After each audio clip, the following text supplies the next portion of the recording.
verso de número 11. Glória seja dada ao nome do nosso Deus. Juízes 6, verso de número 11. Glória a Deus, você que achou, diga amém. E está escrito: e ali veio o anjo do Senhor e assentou-se debaixo do carvalho que ficava em Ofra, que pertencia a Joás, o Abisita, e o seu filho Gideão debulhavam o trigo no lagar para esconder os medianitas. E o anjo do Senhor lhe apareceu e lhe disse: o Senhor está contigo, homem poderoso e valente. Gideão disse-lhe: ó meu Senhor, se o Senhor está conosco, então por que tudo isso nos sobreveio? E onde está todos os milagres a qual nossos pais nos contaram, dizendo: o Senhor nos fez subir do Egito? Agora, porém, o Senhor nos abandonou e nos entregou na mão dos medianitas. E o Senhor olhou para ele e disse: vai nesta tua força e salvarás Israel da mão dos medianitas. Não te enviei eu? Deus, você pode estar acontecendo? Glória a Deus, amado, queridos, o texto a qual nós acabamos de fazer menção nesta noite, que está em Juízes 6, verso de número 11 em diante, vai dizer que o anjo do Senhor aparece para falar com um homem chamado Gideão. Gideão aqui está debaixo de um carvalho e o Senhor resolve se manifestar. De fato, se você analisar esse texto exegeticamente, você vai ver que o anjo do Senhor aqui é Deus em forma de teofonia. Era Deus se manifestando para falar pessoalmente com Gideão, porque Gideão está desanimado pelo cenário a qual o povo e ele está vivendo. E qual é o cenário, evangelista Luiz Fernando? Juízes 6, verso de número 1 em diante, vai dizer que os filhos de Israel fizeram o que era mal aos olhos do Senhor. Como assim? É que Israel está andando segundo os seus próprios deleites. Israel caiu novamente em um declínio espiritual, se abandonando do Deus poderoso. Fato é, Israel está sendo líder, Israel está sendo juiz, e novamente Israel cai em um declínio de apostasia e de afastamento da parte de Deus.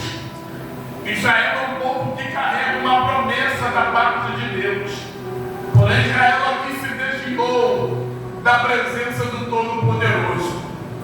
E todos nós sabemos que Israel vivia da agricultura. Israel vivia daquilo que se plantava, semeava na terra, arava a terra, trabalhava na terra, a chuva caía e a terra produzia aquilo que foi semeado. Daquilo que foi semeado se arrancava, daquilo que se arrancava se vendia, e daquilo que se vendia pagava a dívida. Israel dependia da agricultura, Israel dependia da terra, e a terra era boa. Tudo aquilo que Israel plantava dava. Israel vivia daquilo que a terra produzia. Então a agricultura era a finança de Israel. Porém o texto vai dizer que Israel vai trabalhar a terra, vai preparar a seara, vai semear na terra, tirar a terra.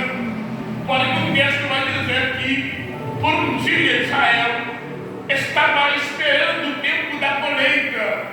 O tempo da colheita chegando, o texto vai dizer que os medianitas e o povo do Oriente invade o território de Israel e destrói toda a produtividade da terra. Tudo aquilo que Israel lutou, suou para produzir, agora está sendo destruído por um povo inimigo, está sendo destruído por um povo opositor. E esse povo é um povo muito grande. O texto vai dizer que esse povo é comparado a uma grande multidão de gafanhotos.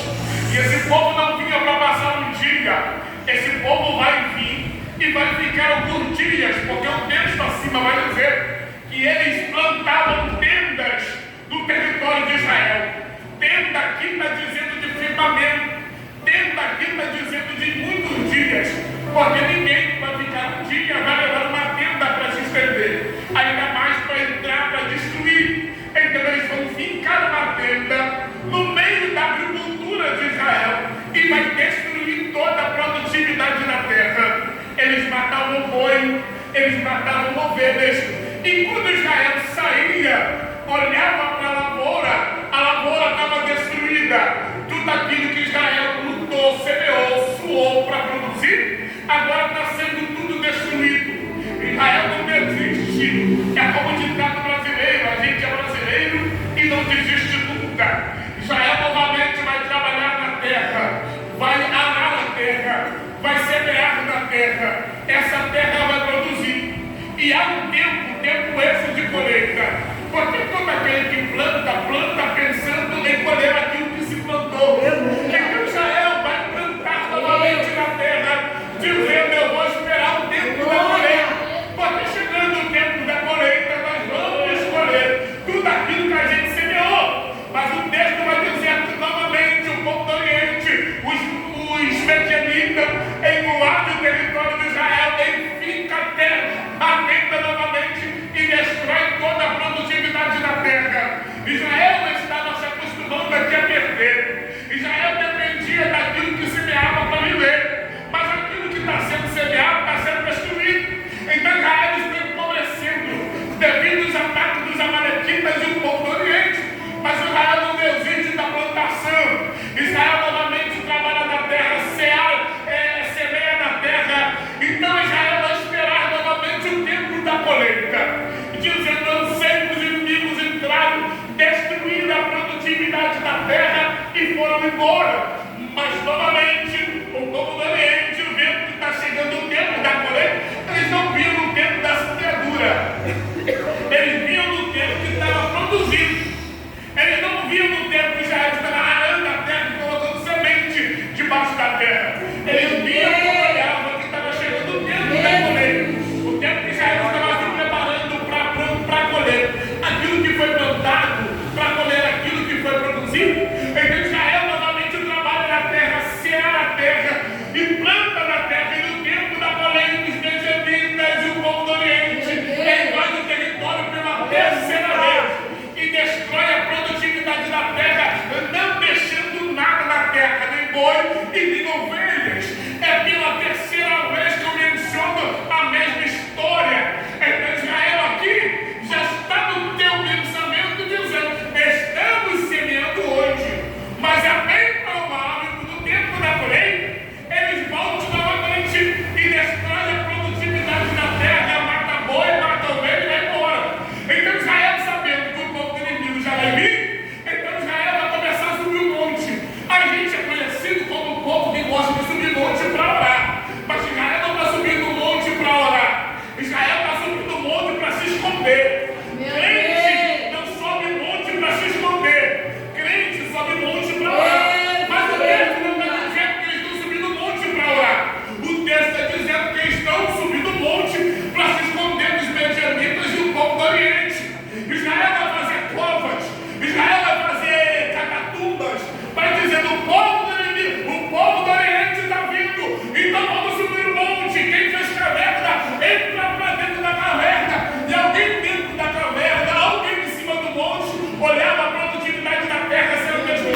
O inimigo está perdendo a produtividade da terra, está destruindo a produtividade da terra e está indo embora.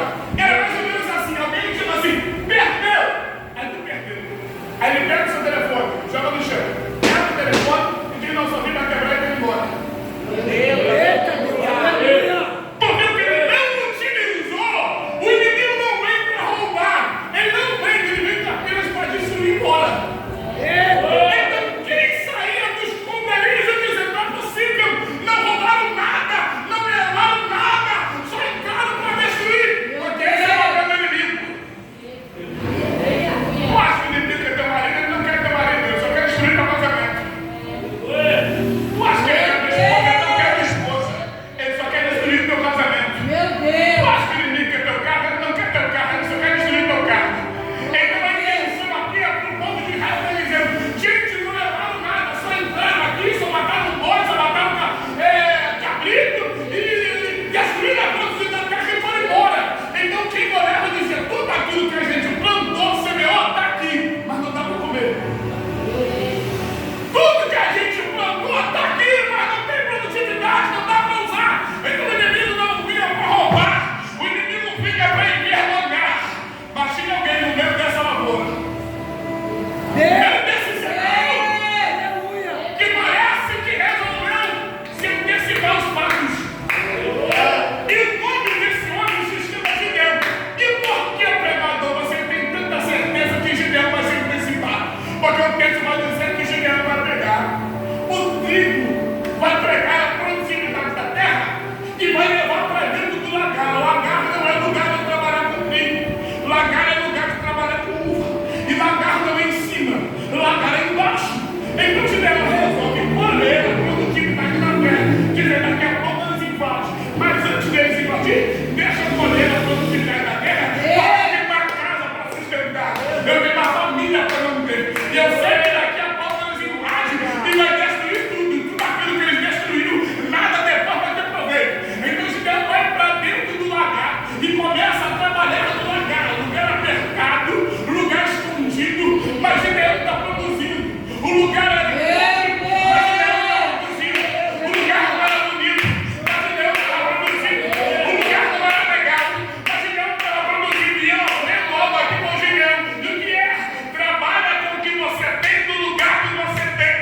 Trabalha com o que você tem no lugar que você tem. Sabe por que muita gente ainda não cresceu? É porque está esperando um lugar grande para começar. Sabe por que muita gente ainda não alavancou? É porque está esperando uma loja grande, está esperando um salão grande. Meu filho, começa nesse quadradinho mesmo. Começa nesse 4x4 mesmo.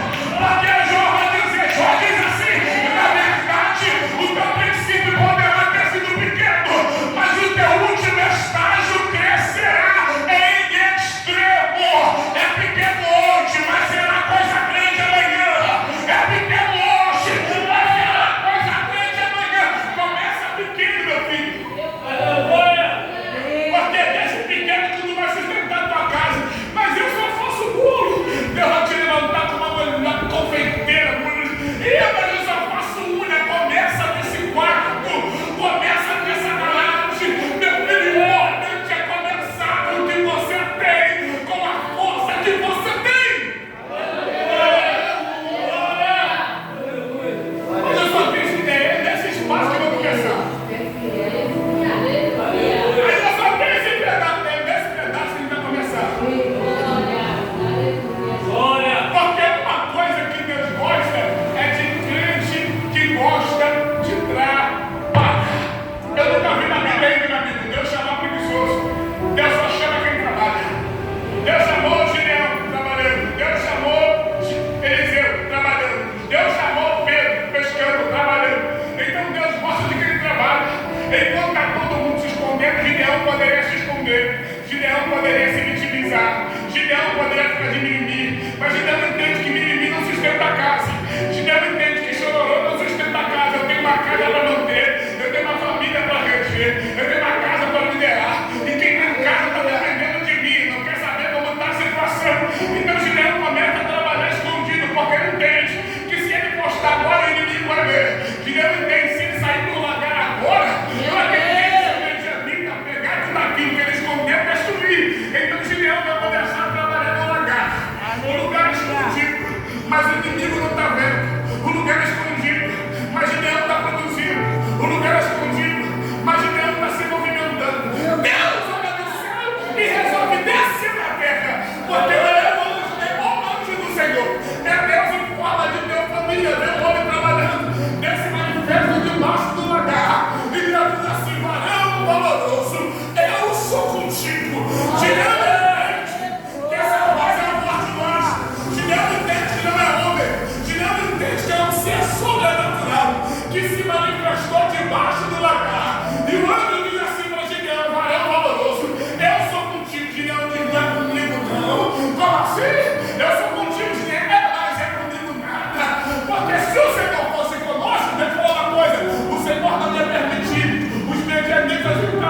7 anos a gente está plantando e não está colhendo.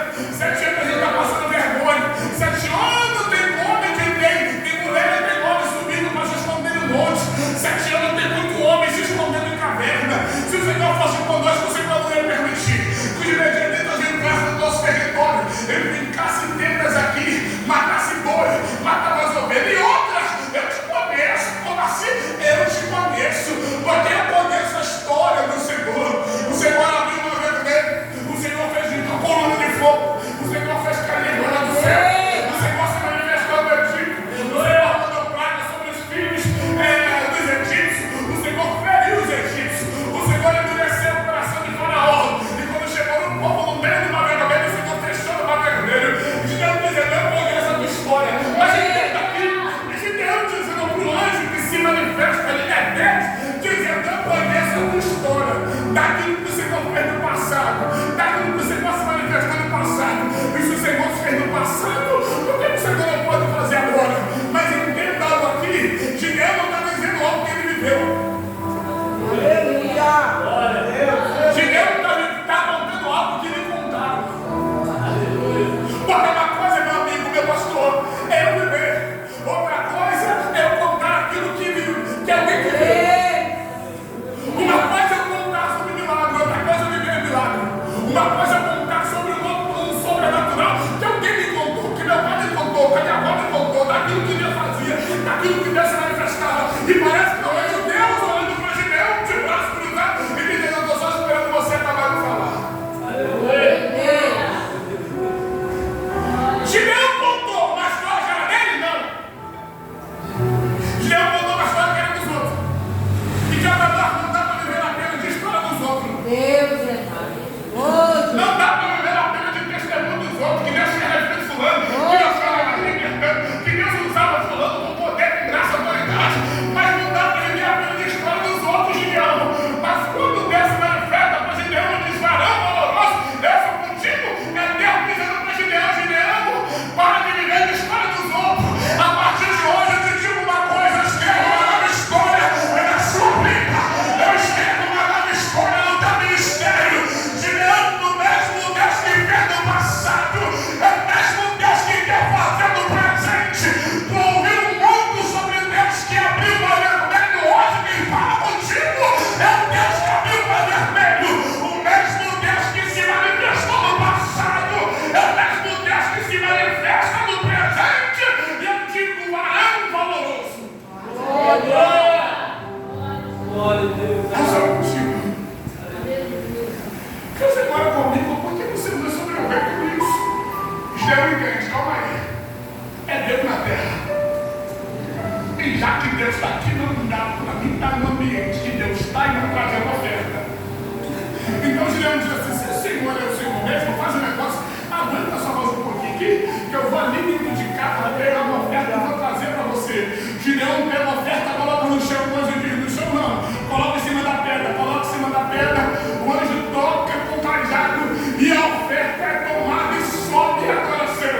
E Gideão, mãe, Deus vai dizer assim, Gideão, eu sou contigo, mas Gideão é homem comum como eu e você, que arruma desculpa para o ministério, arruma desculpa para a chamada.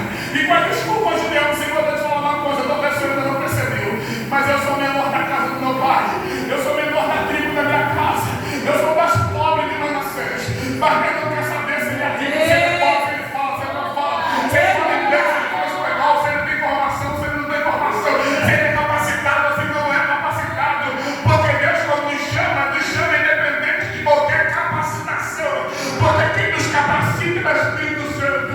Quem diria que um dia eu ia cantar aqui? Quem diria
ferro. Eu não tenho carro, vou te colocar num passando de ferro. Não tem dinheiro para uma coxinha. Como é que Deus está dizendo que Deus vai levar? Porque às vezes o nosso momento impede a gente ver o sobrenatural que Deus tem lá na frente para nós. Deus vai dizer, eu vou te levar. Rapaz, como é que Deus vai me levar? Como é que Deus vai fazer? Como é que Deus vai mover? Olha o momento que eu estou vivendo, desempregado, voltando as coisas em casa. Mas Deus não é Deus. Deus não é filho do homem para que minta. E nem muito menos filho do homem para que se arrependa. O momento que você está vivendo não impede as promessas de Deus.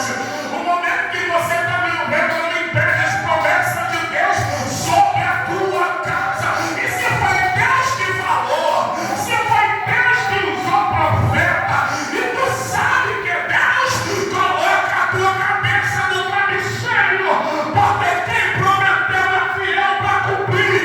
Quem prometeu é fiel para ser realizado. Não dá para morrer daquilo que o céu determinou para a tua vida. Glória a Deus, aleluia. A chamada é tua. O negócio não é com fulano. O negócio é contigo. E por mais que tu tenta colocar na mão de fulano, Deus está dizendo, eu não vou permitir. Eu não vou deixar. Porque eu não falei com fulano. Eu falei foi contigo. Eu me manifestei para fulano. Eu me manifestei por ela naquele dia que eu falei contigo naquele quarto. Tu lembra quando eu usei profeta para dizer que eu iria fazer? Deus está dizendo, eu ainda sou Deus que faço. Eu ainda sou Deus que realizo. Coloca a cabeça no travesseiro, porque Deus é fiel para cumprir as tuas promessas. Gideão tem medo e quer correr da chamada. E Gideão vai dizer assim, sim, o Senhor é Deus que está falando mesmo. Confirma para mim que você está nesse negócio. Porque o Senhor está dizendo, eu vou libertar outras vidas. O Senhor está dizendo para mim que através da minha vida, casas serão libertas, medianitas serão espantadas aqui, serão retiradas aqui. Como que pode isso? Tu já viu o caminho desse povo? Eles são um lugar, foi povo, não dá nem para contar. Não é o povo, é o medianita e o povo do Oriente, olha o tamanho do negócio, Deus. Quem tem chamada tem medo, porque só sente o medo da chamada quem tem chamada. Eu acho que Gideão tem medo, claro que ele teve. Então já se o Senhor é comigo, Deus faz o negócio, a gente vai fazer um prato aqui agora. E vai o prato. Até amanhã de manhã.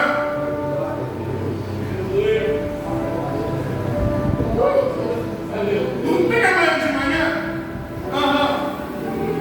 Se o Senhor é Deus, está falando comigo, vou fazer um prato aqui agora. Amanhã de manhã, se o Senhor fazer, eu vou botar uma esponja no meio do quintal. Se cair orvalho somente no quintal e não cair a esponja, aí você, Deus está fechado. Pelo amor de Deus, sai! Eu quero ver o projeto do Deus, que a primeira coisa que Gideão acorda, eu vou no quintal agora. Quando Gideão chega, o quintal tomado pelo sereno, tomado pelo orvalho. Gideão vai na esponja, a esponja está seca. Não é possível. Aleluia! Sereno no quintal todo. Como é que cai sereno em tudo? Ah, eu sei que ele. Gideão, não é possível. A esponja está seca. Orvalho no quintal. Esponja seca. E aí, Gideão, vambora? Ô, Senhor, só mais uma vez, confirma que tu está nesse negócio. Confirma que você está nesse mistério. Agora vamos inverter a situação. Diz para mim o que você quer. Agora eu quero que o Senhor faça caminho. Orvalho somente na esponja. E o quintal fique seco. Aí eu quero ver. Que o desafio é maior. Eu vou botar as coisas aqui novamente no meio do quintal, tá bom? E amanhã de madrugada ou amanhã de manhã eu volto aqui. Se a esponja estiver molhada e o quintal estiver seco, aí eu vou. Parece que a rainha diz: eu vou mandar o vale sobre esponja. Aleluia. Gideão, acorda pela manhã. Que tal sempre? Aleluia. A esponja, Gideão espreme. E a Bíblia diz que uma taça cheia. Aleluia. Ele não consegue. Pega a esponja, meu amigo, espreme. E ele consegue encher uma taça. Ela está dizendo: nem Gideão, quantas vezes eu vou ter que confirmar que eu estou contigo nesse negócio. Aleluia. E às vezes a gente é bom, Gideão. Se passar um carro vermelho, foi Deus que falou. Se cantar o hino tal, é Deus no negócio. Se tocar a bateria aqui, é porque é Deus. Ah, gente, deixa eu falar uma coisa. Deus me trouxe aqui para falar com alguém.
nome do Senhor seja glorificado. Tem uma presença de Deus. Tem uma presença